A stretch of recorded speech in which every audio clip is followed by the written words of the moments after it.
Another day, another mini vlog na naman tayo for today's video mga kainis. Dali nga pumunta sa palengke si Habibi para nga bumili ng aming mga bibit-bitin or dadalhin sa aming pagligo or sa aming saglitan or madali ang paglublob or pag-swimming. Dahil dumating nga rito yung kapatid ko kasama ang kanyang jusawa. Nagkaakita na rin kami since mainit. At dahil may voucher kami sa La Virginia na lang kami liligo, less entrance. Cottage na nga lang ang babayaran namin. At dahil hindi naman kami karamihan, inilabas ko ng pangmalakasang kong bauna. Char! Pangalawang beses pa nga lang nitong gagamitin ko tong picnic or picnic set nga dahil pang ilanang tao lang naman pwede rito. Kaya naman pag maramihan kami, hindi ko talaga to ginagamit. Nag-adobong baboy nga na may manok si Habibi dahil hindi naman ako nakain ng pork. At syempre hindi naman pwedeng mawala ang inihaw. Kaya naman nag-ihaw na rin malalaking tilapia, 3 piraso si Habibi. Yes, inihaw na nga niya dito para naman pagdating doon kakain na lamang kami. Yes mga karimix, mga luto na talaga din nila namin dahil ayaw na namin mag-abalat tanghali na. Pero syempre bago tayo umalis, bago ang lahat, outfit check muna tayo mga karimix at ang aking tripod hindi pwedeng maiwan. Since first time ko nga rin siyang magagamit mula nang binili ko. Syempre, outfit check ng aking Junakis. Yung Junakis mo na talagang ma-excited sa new swimwear niya. Sakto nga naman na ngayon ding araw na to dumating. At aking mga kaakibat for today's video. At syempre, as always, ang aking Habibi na hindi ko pwedeng maiwan sa galaan. At syempre, ito at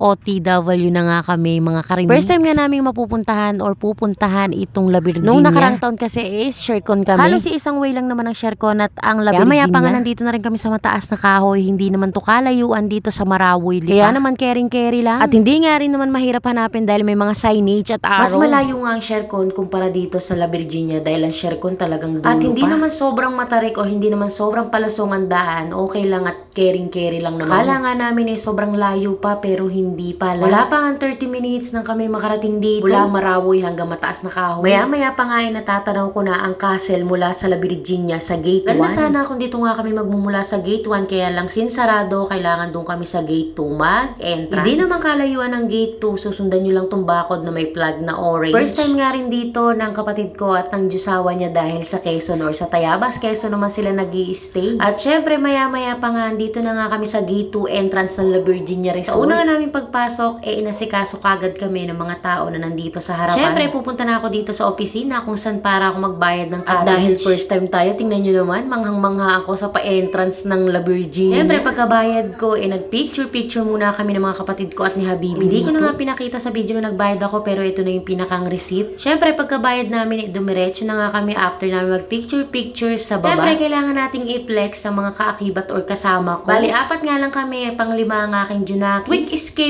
or talagang madali ang gala lamang ito at ilang oras lang talaga kami magtatagal dito dahil ang day tour is hanggang 6 PM lang ng hapon. Unang pasok pa nga lang namin talaga namang ang Junakis ko nag-enjoy sa mga animals na nakikita niya. Animal na estatwa lamang. Akala ko nga nung una matatakot siya pero hindi at kabaliktaran. Tuwa nga siya sa mga kabayo, baboy, etc.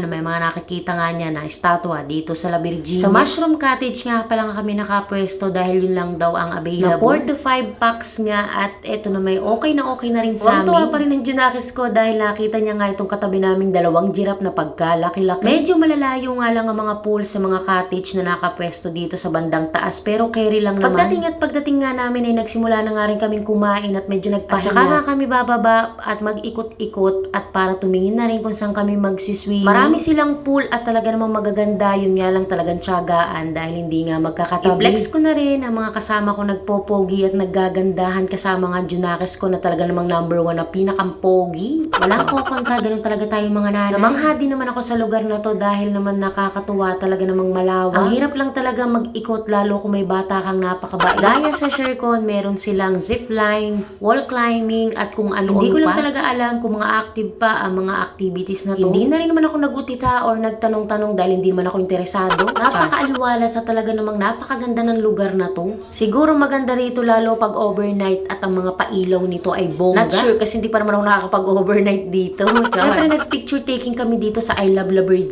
Siyempre, hindi mo pwedeng mawala. Mula dito nga sa may I Love La Virginia ay matatanaw nyo ang kabundukan, kalangitan at kagandahan talaga ng paligid. Maraming cottage, maraming room na talaga namang magaganda na occupied na dahil sa dami nga ng tao at dinadayo talaga at holiday din today. Tawang-tawa at tuwang-tuwa nga ako dito sa anak ko dahil hila-hila ako dahil nakakita daw siya ng gorilla. At talaga namang inistorbo ko sa pagbibideo ko at picturean ko daw siya. Siyempre, nanay tayo kaya masuportahan natin ang hili. Buti nga't hindi siya takot. At ito talagang view na to ang maganda dahil dito talaga ang highlights ng La Virginia bukod nga dun sa may castle. Hindi nga lang kami bumaba dito dahil matarik nga at ang anak ko ay anligaling. Pag-ikot nga namin at pabalik na nga kami dun sa Mushroom Cottage, ito't nadaanan din namin tong Pangkili. Kaya naman tumambay muna kami dito para naman matuwa ang aking Junakis. Sa pool naman mga karimix magaganda at talaga namang tsatsagain mo lang siya puntahan isa-isa. Magiging sulit naman mga karimix ang pagod nyo dahil naman talaga mag-e-enjoy ang pamilya nyo, lalo na mga bata. At syempre ang mga piling bata. Mga ilang minuto nga nagliligalig na itong Junakis ko kaya man naisipan namin pumunta dito sa malalim. Sabihan ko nga yung kapatid ko na videohan mo man lang ako habang nagpo-floating ako, hindi ko sinabing magpakyut ka dyan sa video. O diba, wala yung pakialam kahit anong bilbil ang lumabas sa akin, talaga magtutupis ako, paninindigan ko to mga karimix. Walang rewind mga karimix, kaya naman gawin mo lang lahat at suotin mo lang ang mga gusto mo hanggang sa hindi ka naman nakakaabala at nakakasakit ng tao o ng ibang tao. Anyway mga karimix, eto nga at past 3 PM na kaya naman bumalik na nga kami or babalik na nga kami sa aming cottage. Noong una medyo nalito nga kami sa mga daan dahil sa dami ng daan hindi namin alam kung saan kami dadaan. Pero dahil katabi nga namin tong dalawang giraffe na to hindi kami nahirapang hanapin kung saan tong aming cottage. Kaya naman salamat sa inyong dalawang giraffe at naging palatandaan namin kayo. Kaya maya pa nga mga karimix nag-decide na rin kami na magpalitan na nga at magbanlawan na para naman makapagbihis at kami nga ay uuwi na. Aga pa nga nag-decide na kaming umuwi dahil ayaw din naman namin gabihin sa daan. At yun lang muna for today's video mga karimix. Maraming salamat sa patuloy na panonood ng